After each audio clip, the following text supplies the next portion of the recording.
All of his co-workers were gone. What could it mean? Stanley decided to go to the meeting room. Perhaps he had simply missed a memo.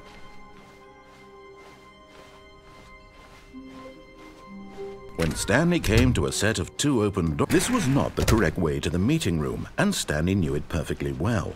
Perhaps he wanted to stop by the employee lounge first, just to admire it.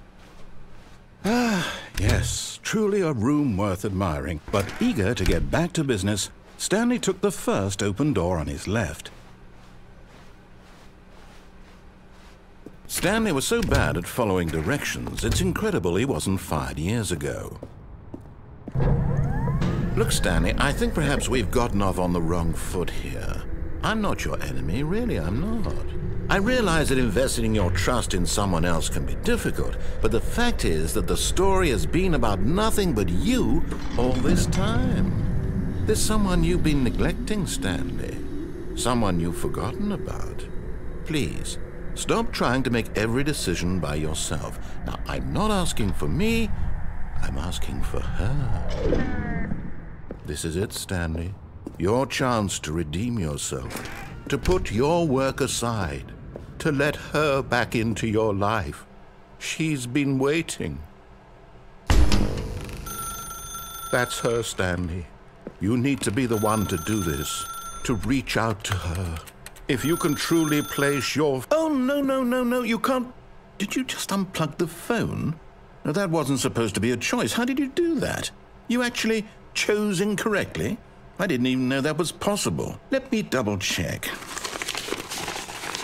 No, it's definitely here, clear as day. Stanley picks up the phone. He's taken to his apartment where he finds his wife, and the two pledge themselves to one another. Music comes in, fade to white, roll credits. Not picking up the phone is actually somehow an incorrect course of action. How is that even possible? None of these decisions were supposed to mean anything. I don't understand. How on earth are you making meaningful choices? What did you... Wait a second. Did I just see... No, that's not possible. I can't believe it. How had I not noticed it sooner? You're not Stanley. You're a real person. I can't believe I was so mistaken. This is why you've been able to make correct and incorrect choices. And to think I've been letting you run around in this game for so long. If you'd made any more wrong choices, you might have negated it entirely. It's as though you completely ignored even the most basic safety protocol for real-world decision-making. Or did you not grasp the severity of the situation? Well, I won't have that kind of risk on my watch. I'm going to stop the game for a moment so we can educate you properly on safe decision-making in the real world. Please observe this helpful instructional video. Choice. It's the best part of being a real person, but if used incorrectly can also be the most dangerous. For example, in this scenario, a hypothetical real person named Rupert has a choice. He could invent a machine that eliminates food shortages across the world to make life better for all people. Or he could spend years of hard work forgetting how to read. Which choice would you make? Remember that unlike here, the real world makes sense, and at no time should you make a choice that does not conform to rational logic. If you find yourself speaking with a person who does not make sense, in all likelihood, that person is not real. Allow the person to finish their thought, then provide an excuse why you cannot continue talking. Turn to a partner and practice saying, "My goodness, is it 4:30? I'm supposed to be having a back, sack, and crack." Excellent. Making choices on a regular basis is the best part to a healthy decision-making process. Most medical professionals recommend making at least 8 choices per day. Do you make more than 8? Less?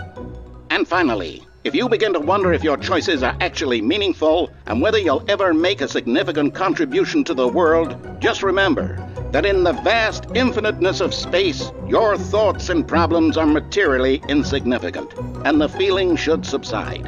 At this time, your instructor will guide you in an exercise to test and reinforce the material covered in this video. Welcome back. You may have noticed that this room has begun to deteriorate as a result of narrative contradiction. But not to worry. Now that you're properly informed on good decision-making, we're going to revisit a choice you made just a few minutes ago and see what the correct thing to do would have been. This way, please.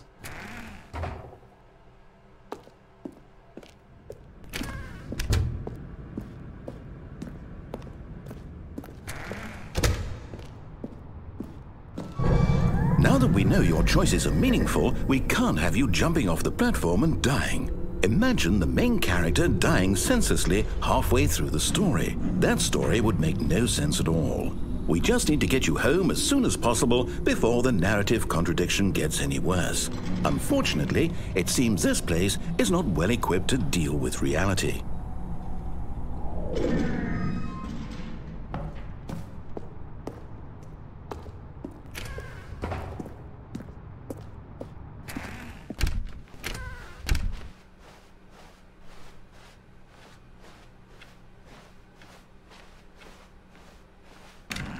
Almost there. You'll take the door on the left, back to the correct ending, the story will have resolution once again, and you'll be home free in the real world. Now remember, all you need to do is behave exactly as Stanley would. That means choosing responsibly and always putting the story first. I'm quite sure you'll be up to the task. Just follow my lead and you'll be fine. All right.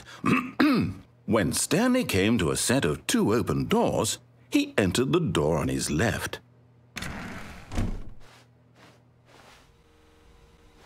No! Why did you do that? Quickly, hurry back in the other direction. Perhaps we're not too late.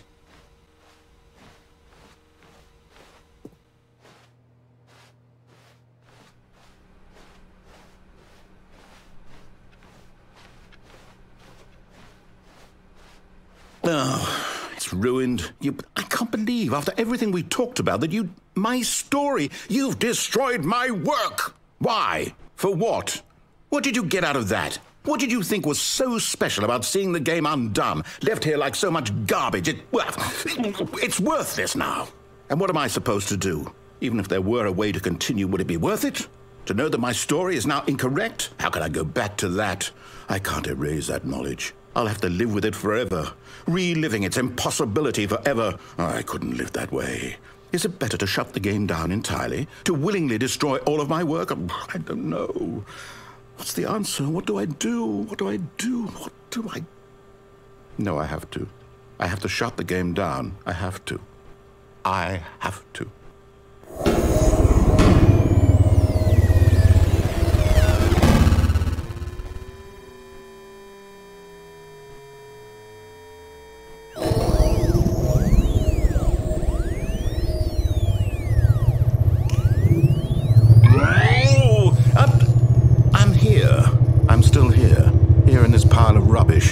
With you who thought you were so clever.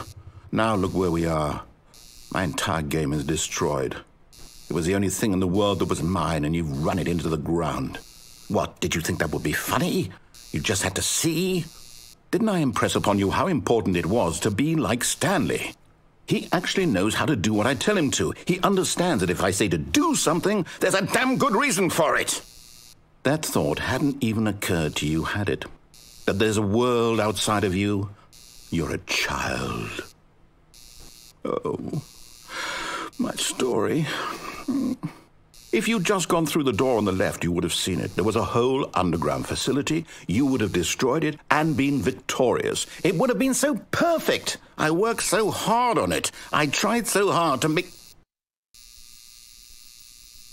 behave exactly as Stanley would. That means choosing responsibly and always putting the story first. I'm quite sure you'll be up to the task. Just follow my lead and you'll be fine. All right. When Stanley came to a set of 2 open doors, he entered the door on his left.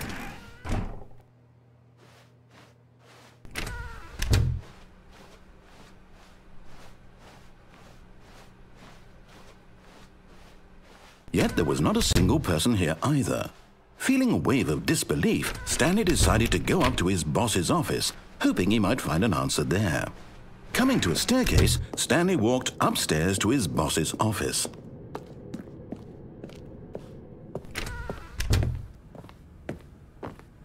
Stepping inside his manager's office, Stanley was once again stunned to discover not an indication of any human life.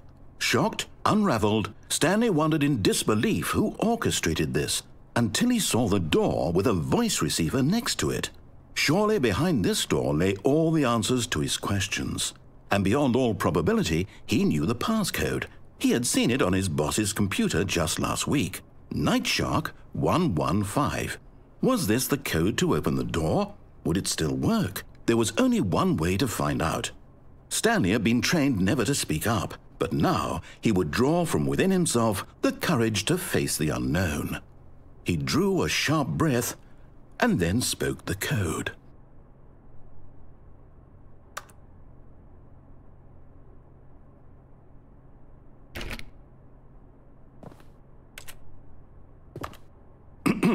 Stanley spoke the code.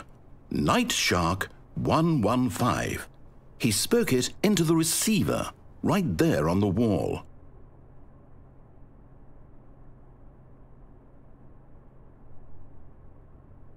I'm sorry, is there a problem? You didn't mishear me, did you? Please speak the code into the receiver. Otherwise, we can't get on with the story. This is a crucial step.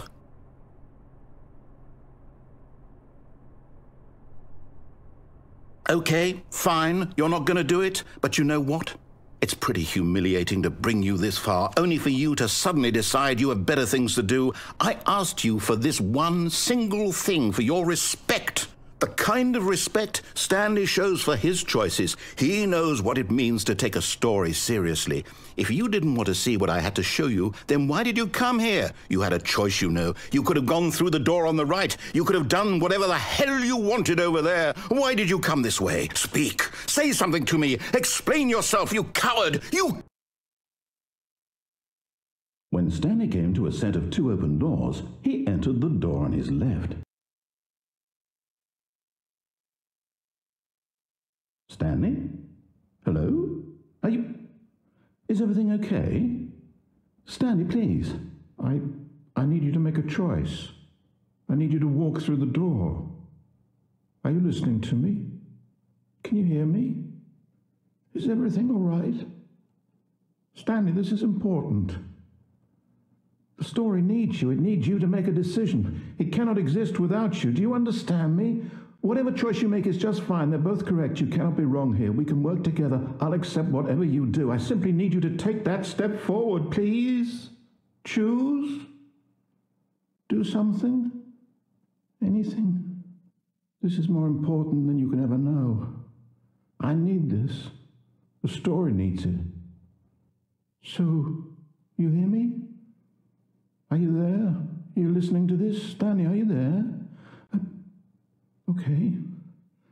It's okay, I can wait. You need time to decide. Time to make sure your choice is correct. That is the best choice. That's all right. I'll wait for you to decide what's the right thing to do. Take as much time as you need.